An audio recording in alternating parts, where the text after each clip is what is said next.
নির্বাচনে কোনো প্রভাব পড়বে না আমরা মনে করি।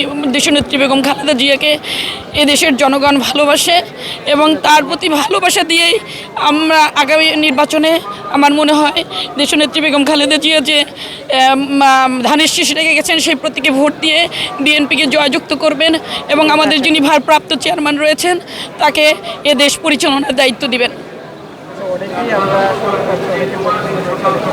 বেগম খালেদা জিয়াকে উদ্দেশ্য করে তাকে কেমন করে মূলত অনেকে বিএনপিতে যোগ দিয়েছে, তার আদর্শ গুণ এগুলো পছন্দ। এখন আপনারা তাদের উদ্দেশ্যে কী বলবেন? না, আসলে আমার মনে হয় যে শহীদ প্রেসিডেন্ট জিয়াউর রহমান আদর্শ এবং দেশনেত্রীকে ভালোবেসে যারা এই দলে যোগ দিয়েছেন, দেশনেত্রী চলে যাওয়া মানে তার আদর্শ সে বিলীন করে যাননি। তার আদর্শ যারা তার আদর্শে উদ্বুদ্ধ হয়ে এই দলকে ভালোবেসে এই দলে যোগ দিয়েছেন তারা এবং এই দলের শেষ পর্যন্তই এই দলের সাথে থাকবে, অবশ্যই থাকবে এবং এই দল ছেড়ে যাবে না। দেশনেত্রী বেগম খালেদা জিয়ার কিছু তার এই ভালোবাসার দলকে ছেড়ে তারা যাবে না, কখনোই যাবে না। Thank you.